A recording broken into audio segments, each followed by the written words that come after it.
weak. Isn't it, brothers and sisters? What makes you afraid like that? Well, sister, my mother was afraid.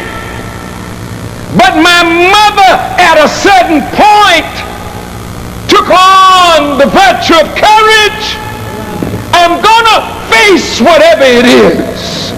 And just the change of thought in her mind changed the chemistry of my makeup. Oh. And when I nursed from her breast, I didn't nurse no pump milk.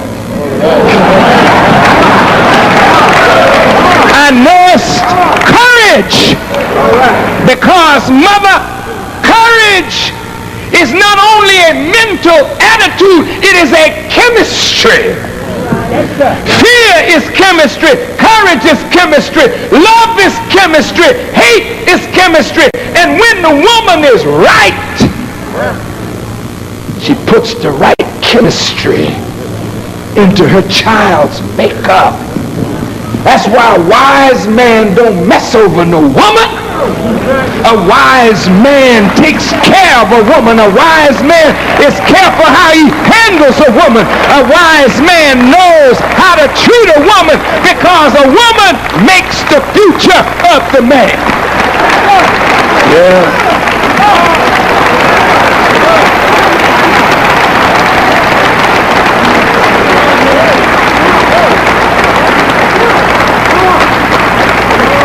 Now,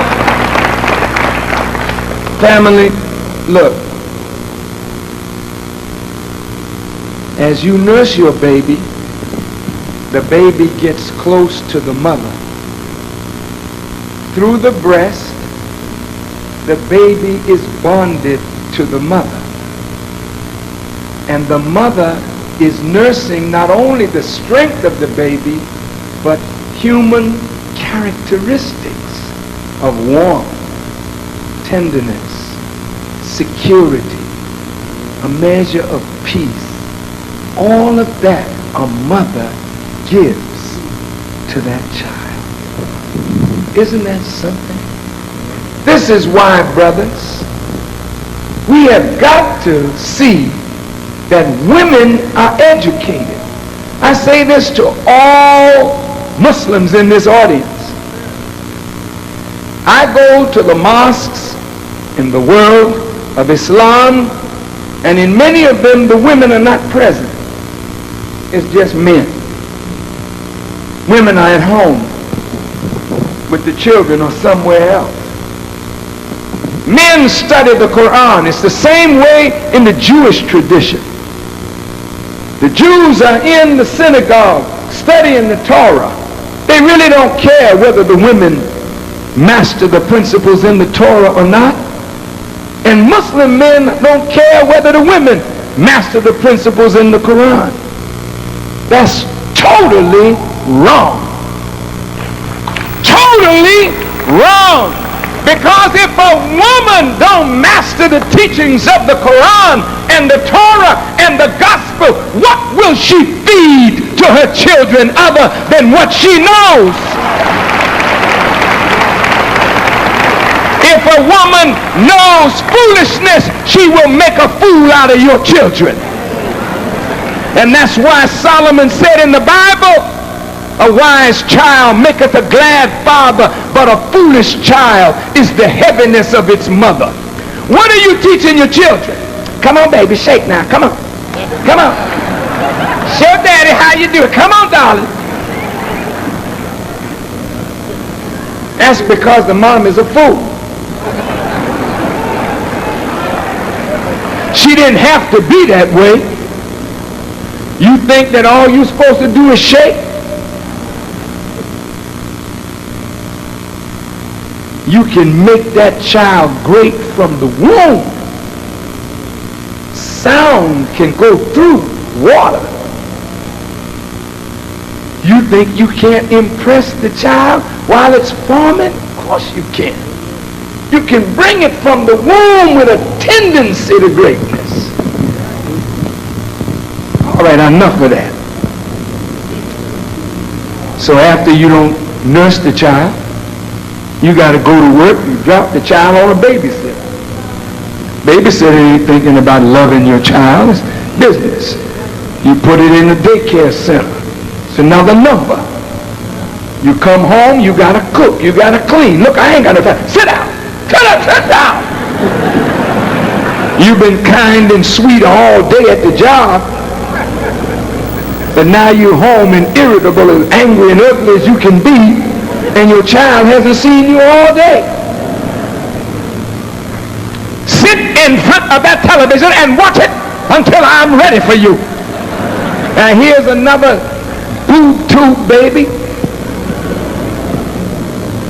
bonded to a television, bonded to a teddy bear, bonded to that damnable ugly Cabbage Patch beast.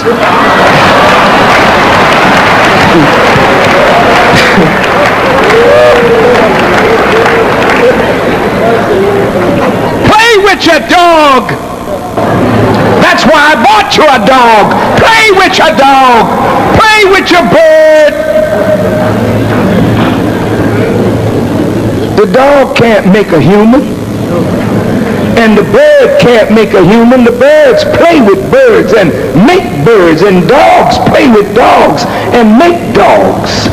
You don't have no time to play with your children so you can make a human being. So what you got today is what you earned. You have gotten yourself children that don't respect you, children that cuss you out, children that will knock you down today. It's terrible. And I say to every child in this audience,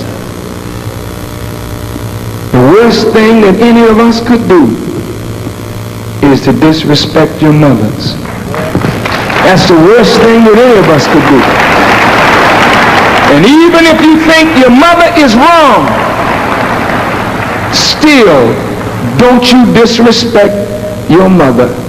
Because without your mother, and even your father that you say that no good so-and-so, he may be, but that's the sperm that got you here.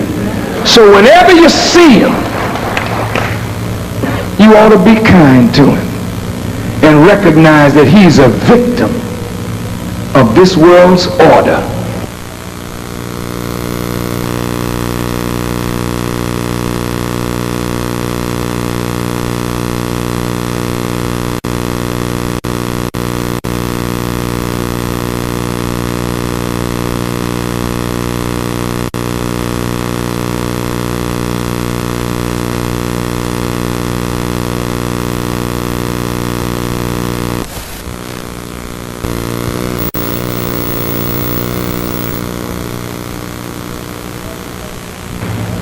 You ought to be kind to him and recognize that he's a victim of this world's order.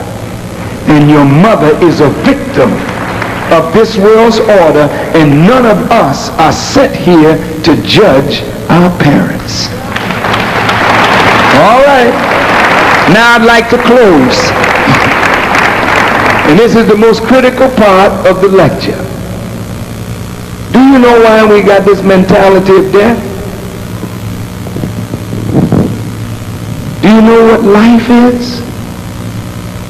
Listen, this is critical, and this is wrapping it up.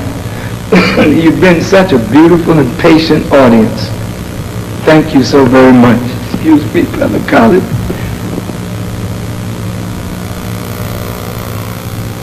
Brothers and sisters,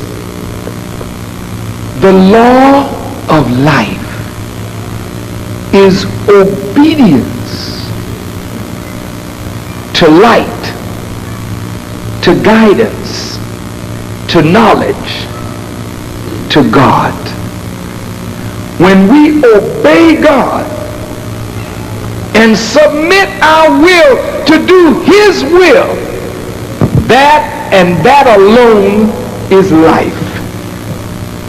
When we rebel against God and become self-willed, that